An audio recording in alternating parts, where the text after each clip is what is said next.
students, welcome to Shri Sid Vidyapith School.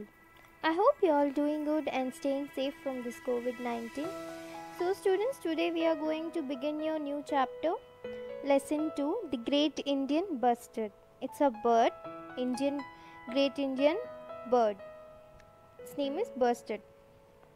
In this chapter, we are going to read about it's an interview taken by a school student named Anup. He was eager to know about the Great Indian Bustard. So we will be reading an interview on the subject of an Indian bird called the Great Indian Bustard. Students, use your prescribed textbook for better understanding. See on page number 18. We're gonna start the chapter. Before starting the chapter, we're gonna read 2 lines. Anup was particularly interested in the Great Indian Bustard. With the help of his teacher, he had written to Miss Paul, a wildlife researcher, and set up an interview. Read an extract from the interview.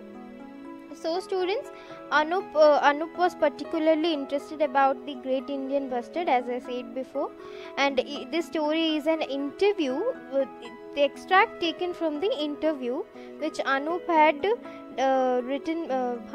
done with Miss Paul. He had written to Miss Paul, she is a wildlife researcher, and he set up an interview to know about the Great Indian Bustard. So we're gonna start. Anup, does the Great Indian Bustard live in forests? Miss Paul, far from it. In fact, this bird lives in wide open landscapes which have sparse grasses and shrubs. It spends most of its time on the ground searching for food. Its long legs and front-facing toes help it to run fast. Although it is usually seen striding or running, it also has a wide, strong wings and can fly well. So, Anoop यहाँ great Indian bustard के बारे में पूछ रहा है कि वो क्या फॉरेस्ट में रहता है. तो मिस पॉल ने उस क्वेश्चन का आंसर दिया कि फार फ्रॉम इट, उससे भी दूर. ये बर्ड ज़्यादातर लैंडस्केप्स में रहती है जहाँ बहुत ही स्कैंटी, मतलब बहुत ही कम मात्रा में ग्रास और श्रब्स होते हैं. वो ज़्यादातर पहाड़ी माउंटेन एरियाज में रहती है. It spends most of its time, वो ज़्यादातर ग्राउंड के ऊपर ही रहती है और वो ज़्यादातर फूड ढूंढने में लगी रहती है. तो वो या फिर नॉट इन, वो फॉरेस्ट में नहीं रहती है. वो ज़्यादातर लैंड पे रह के ही फूड कलेक्ट करने का कोशिश करती है. It's long legs and front facing toes help it to run fast. उसके लॉन्ग लेग्स, मतलब उसके तो बहुत लॉन्ग लेग्स हैं. आप बुक में देख सकते हैं, टेक्स्ट बुक में.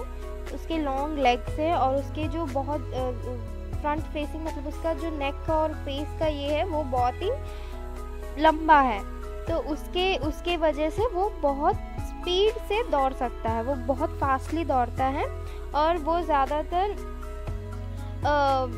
या तो वो चलते रहता है या फिर दौड़ते हुए ही नज़र आता है. मतलब बहुत कम ही उड़ पाता है. उसके बहुत स्ट्रॉन्ग विंग्स है और वो बहुत अच्छा से उड़ भी सकता है. लेकिन mostly they live on ground.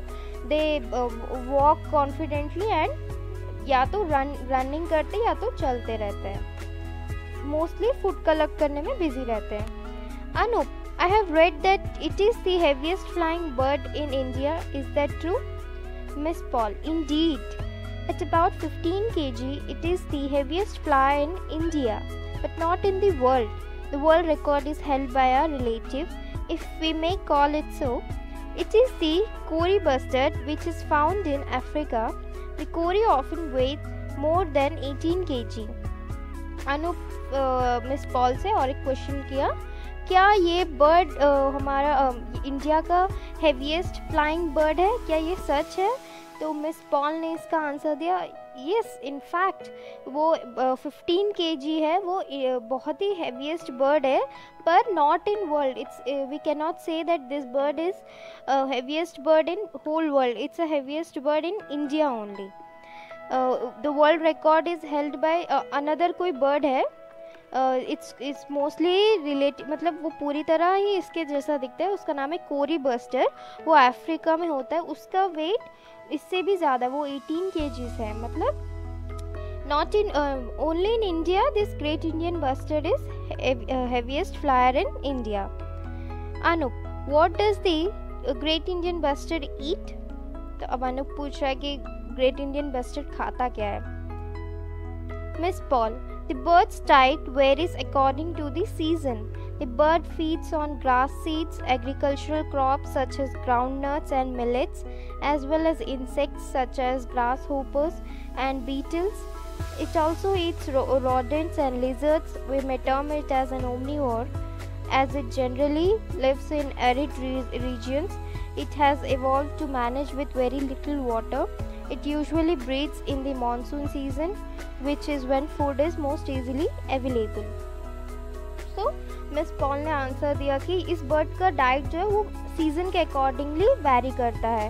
वो मोस्टली जो नीचे जो ग्राउंड पे जो गिरा रहता है वही खाता है, जैसे ग्रास का सीड्स, एग्रीकल्चर क्रॉप्स खाता है, ग्राउंड नट्स, मिलेट्स, जो एग्रीकल्चर क्रॉप्स जो हम लोग उगाते हैं वही ग्राउंड नट्स, मिलेट्स वो सब खाता है। इंसेक्ट्स खाता है, ग्रास होपर्स खाता है, बीटल्स को खा लेता है। मतलब जो भी ग्राउंड पे जो भी छोटी छोटी इंसेक्ट्स घूमती है उसे खाता है। और ये रॉडेंट्स और लिजर्ड्स भी खाता है, तो इसे हम लोग ओमनीवोर कह सकते हैं। और ये जनरली मतलब एरिड रीजन में रहता है, जहाँ ज़्यादा पानी मतलब बहुत ही सूखा इलाका है, तो वो थोड़े से पानी में भी मैनेज कर लेता है। और ये ज़्यादातर तभी ब्रीड करती है जब बारिश की मौसम में, क्योंकि उस टाइम फूड इजीली अवेलेबल होता है। Anoop, I read that it lays eggs on the ground. Does it not build a nest? Miss Paul, no, the female scrapes the soil in a secluded place to lay her egg. Generally, she lays only one egg. She incubates the egg for 25 days before the chick is hatched. The exposed egg is always in danger from predators. The mother has to be alert to keep the egg and the new chick safe. The male does not play any role in making the nest, incubation or the raising of the chick. It is the mother bird who does this alone. So, miss Anoop पूछा कि miss Paul से क्या ये ground पे eggs ले करती है, ये नेस्ट नहीं बनाती है? ये तो बर्ड है and this bird can fly, but still it doesn't make nests on tree and it lays her eggs only on ground. So miss Paul इसका आंसर दी कि ये फीमेल स्क्रेप्स ज़्यादातर सॉइल पे ही अपना एग जो है ले करते हैं, एग्स देते हैं वो, और वो एक ही एग देती है और उस एग को पूरी तरह इंक्यूबेट होने में 25 डेज़ लगता है। मतलब इंक्यूबेट मतलब पूरी तरह उस अंडा को एक चिड़िया बनने में 25 डेज़ लगता है बिफोर द चिक इज़ हैच्ड। मतलब चिक आने से पहले उनको 25 डेज़ तक पूरा उनको एक गरम जैसे बर्ड्स जैसे कैसे वो ये बनते हैं, चिक बनते हैं, उसके लिए पूरा 25 डेज़ लगता है। और ये एग हमेशा ही एज कि वो ग्राउंड पे देती है, तो इससे बहुत ही ज़्यादा प्रॉब्लम रहता है कि कभी भी कुछ भी आके उसे खा सकता है उस एग को। तो ये इसका डर उसे हमेशा लगा रहता है उस एग की मम्मी को, कि वो एग को सेफ रखे, उस न्यू चिक का लाइफ सेफ हो। तो इसमें मेल बर्ड का कोई रोल नहीं होता है, ना ही वो नेस्ट बनाता है, ना ही इंक्यूबेशन में कुछ हेल्प होता है। जो कुछ भी एक नया चिक को जन्म देने में या फिर उसे इस दुनिया में लाने में जो भी काम रहता है वो सिर्फ मदर बर्ड का ही है। Male bird doesn't play any role in this, he doesn't even help in any activity. So next, Anoop, this bird is quite different from the other birds that we see or read about. Where can we see it? Miss Paul, alas, it is not so easy to spot one. There are only 150 birds left in India. Most of them are in Rajasthan and Gujarat. There are a few birds still in Maharashtra, Andhra Pradesh, Karnataka and Madhya Pradesh, but they have completely disappeared from Punjab, Haryana, Uttar Pradesh, Orissa and Tamil Nadu. सो अब अनूप पूछ रहा है कि ये bird बहुत ही अलग है दूसरे बर्ड से। तो दैट वी सी, और कि हम लोग इसे बहुत रेयरली स्पॉट करते, ये हमें ज़्यादातर दिखाई नहीं देता है, वो बहुत ही like we rarely got to see, it's like an कोई सरप्राइजिंग ही होगा कि हम लोग कहीं ये बर्ड को देख ले तो। सो मिस पॉल इसका जवाब दी कि इट्स नॉट ईजी, हम लोग को ये बहुत ज़्यादा मुश्किल है कि हम ये बर्ड को आसानी से स्पॉट कर ले, ये बर्ड बहुत रेयरली नज़र आती है और इंडिया में सिर्फ 150 बर्ड्स ही बची है और वो बर्ड्स ज़्यादातर राजस्थान और गुजरात में हैं और कुछ बर्ड्स जो है महाराष्ट्र, आंध्र प्रदेश, कर्नाटका, मध्य प्रदेश में हैं, but Punjab, Haryana, Uttar Pradesh and Orissa and Tamil Nadu से वो पूरी तरह से डिसअपियर्ड है। मतलब ये प्लेसेस में पहले थोड़ी भी रहती थी, अब वो बिल्कुल नहीं है, अभी सिर्फ हमें महाराष्ट्र, आंध्र प्रदेश, कर्नाटका, मध्य प्रदेश, राजस्थान और गुजरात में ही पाई जाएंगे। Anoop, indeed I read that it is in great danger, something about being critically endangered. Miss Paul, yes, we need to protect it so that it does not become extinct. When we say that a species is extinct, it means that there is not a single living member left of that species. Anoop अभी पूछ रहा है कि मैंने पढ़ा है अब कि इस अभी ये बर्ड का बहुत ही मतलब जो है लाइक देखो हमारे इंडिया में लायन की टाइगर्स की बहुत ज़्यादा कमी है, तो हम लोगों ने कंजर्व करने का कोशिश कर रहे हैं। वैसे ही ये बर्ड का भी बहुत ही डेंजर ये है कि ये जल्दी ख़त्म हो जा रहे हैं। अब इनका स्पीसीज़ जो है आने वाले दिनों में हमें और भी कम नज़र आने लगेंगे। तो मिस पॉल ने इसका जवाब दिया कि yes we need to protect this birds, हमें बहुत ज़्यादा इस बर्ड्स को प्रोटेक्ट करके रखना है, इससे पहले कि वो पूरी तरह ख़त्म हो जाए, हमें उससे पहले ही उसे प्रोटेक्ट करके रखना है। और हम स्पीसीज़ को एक्सटिंक्ट तभी कह सकते हैं जब उसका कोई भी मेंबर मतलब उसका कोई भी स्पीसीज़ इस दुनिया में बचा ना हो, तब हम उसे एक्सटिंक्ट कह सकते हैं। दैट इज़ मतलब बहुत ही कम हो जब हो गया होगा तभी हम कह सकते हैं कि ये बर्ड बहुत ज़्यादा एक्सटिंक्ट में, पर अब ये हमारे इंडिया में कुछ कुछ पार्ट्स में अभी भी है बट बहुत ही कम है। सो वी कैन नॉट से it's an extinct bird. Anup, I remember reading that a bird called the dodo is extinct. Can that happen to be Great Indian Bustard? अब अनूप पूछ रहा है, मैंने पढ़ा था कि डोडो नाम का एक बर्ड था, वो तो पूरी तरह ख़त्म हो गया, क्या ये भी वैसे ही हो सकता है, इसे भी? तो मिस पॉल उनको जवाब दी, It could happen. Then students like you will not only be able to see pictures the students like you will only be able to see pictures of the bird and never in reality. तो miss Paul ने जवाब दिया, yes हो सकता है, अगर वैसे हुआ तो आपके जैसे स्टूडेंट सिर्फ इसके पिक्चर्स ही देख पाएंगे, रियलिटी में कभी भी ये बर्ड को नहीं देख पाएंगे। Anoop, why so? Miss Paul, well, there are several reasons. The GIB found in some parts of Pakistan is hunted there. Poaching is still practiced in India. Also, there is a sharp decline in the natural habitat of this bird. A major cause is the expansion of the agricultural fields and the increase in mechanized farming in the areas where GIB lives, Great Indian Bustard. This also means that human settlements get closer. तो अनूप पूछ रहा क्यों इसकी बहुत ज़्यादा extinct हो रही है, धीरे धीरे ये ख़त्म क्यों हो रही, तो उसका मिस पॉल ने आंसर दिया, इसकी बहुत सारे रीजंस है। GIB पाकिस्तान के सम पार्ट्स में पाए जाते हैं, तो वहाँ इसको तो मार दिया जाता है, मतलब हंटिंग कर दिया जाता है। Poaching is still practised in India, और पोचिंग भी इंडिया में अभी भी प्रैक्टिस हो रही है। Poaching is an illegal activity to kill any animal, we can not kill any animal, it's an illegal activity to catch or kill an animal. And also there is a sharp decline, और इसकी और भी वजह है कि इसकी जो natural habitat है उससे वो कोप अप नहीं कर पा रही, ये भी एक रीज़न है कि इसका कमी होना। और एक रीज़न है कि एक्सपेंशन ऑफ एग्रीकल्चर फील्ड्स जो बढ़ रहे, मतलब एक्सपैंड करना पड़ रहा है बढ़ती पॉपुलेशन की वजह से, वो भी एक रीज़न है कि इनको रहने के लिए जगह नहीं है। और मैकेनाइज्ड फार्मिंग, वो भी जो मैकेनाइज्ड फार्मिंग है वो भी इनके लाइफ्स को बहुत ज़्यादा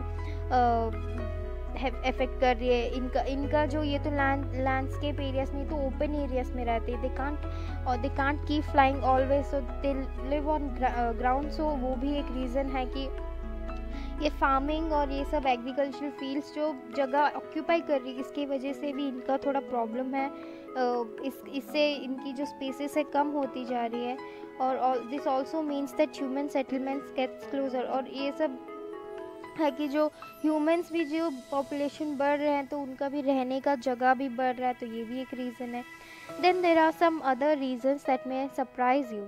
Dogs are a major threat to the Great Indian Bustard. As I have mentioned earlier, the Great Indian Bustard lays its egg on the ground and dogs often eat the egg. Sometimes a GIB may simply dash against the high tension electric wires planted in its habitat and get electrocuted. It may also be hit by fast moving vehicles. So इसके और भी reasons है जो हमें या आप लोग को सरप्राइज कर सकते हैं। वो है कि डॉग्स इस बर्ड के लिए बहुत ज़्यादा थ्रेटनिंग है, मतलब उनसे इनको बहुत बच के रहना है। जैसे कि पहले बताया गया कि ये एग्स जो है ग्राउंड पे ले करती हैं, तो इसकी वजह से इनको डॉग से उस एग्स को बचा के रखना बहुत प्रोटेक्ट करके रखना पड़ता है। तो क्योंकि वो डॉग्स जो है इनकी एग्स को हमेशा खा लेती है।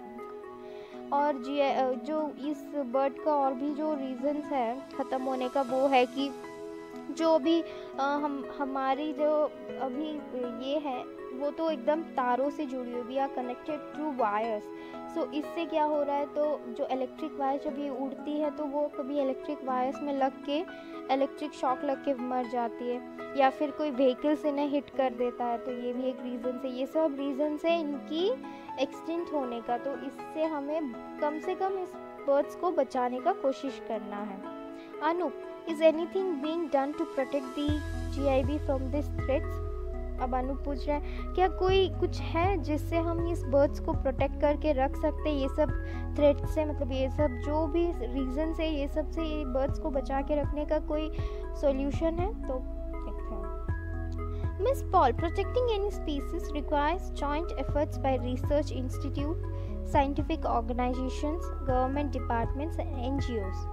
Research helps to understand the tissues. Scientists helps to look at the possible ways to address the issues.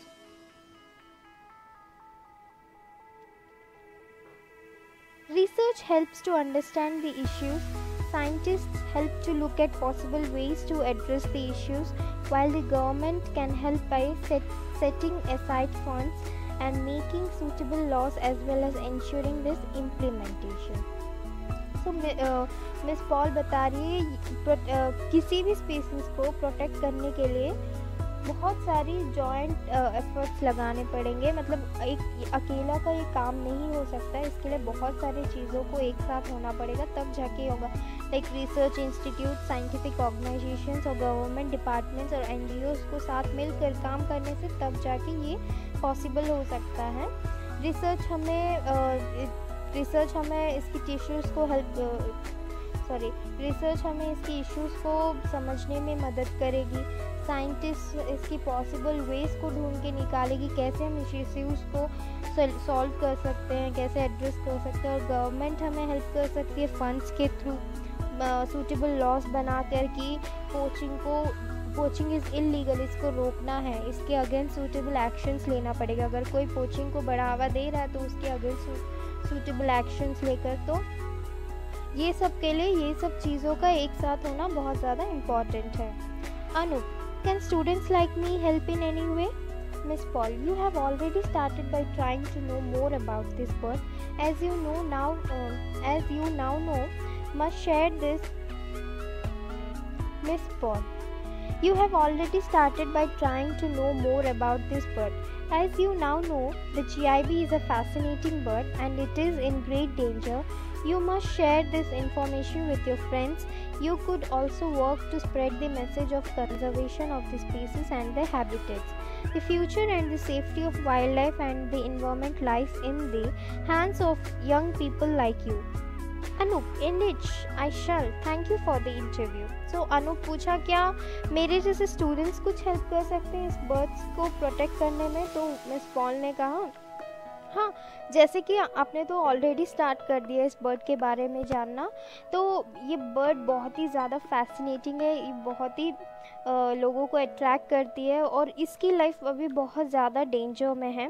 तो आप इस चीज़ को ज़्यादा से ज़्यादा शेयर करिए, अपने फ्रेंड्स में शेयर करिए, इसकी ज़्यादा से ज़्यादा इन्फॉर्मेशन शेयर करिए ताकि मैसेज स्प्रेड हो और इसमें इस स्पीसीज़ को कंजर्व करने की कुछ हेल्प मिल पाए।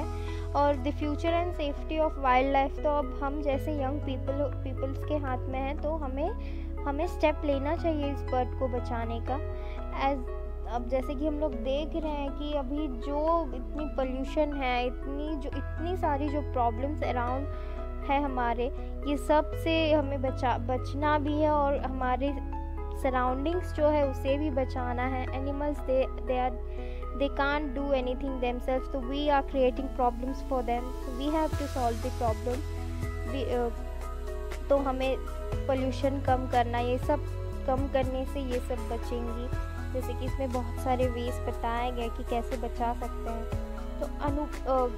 तो उनका इंटरव्यू ख़त्म हो गया मिस पॉल के साथ और उसने थैंक यू किया by Meena Raghunathan and Mamta Pandya. So students, here is the lesson and here we completed its full lesson. I hope you will read this lesson and revise it. It's a very good lesson. Read it, know about what is going around us, what is actually we are losing it. Nowadays we don't care about our environment. We don't look to our environment. We have to protect our environment. The species living in our environment, we have to take care of them.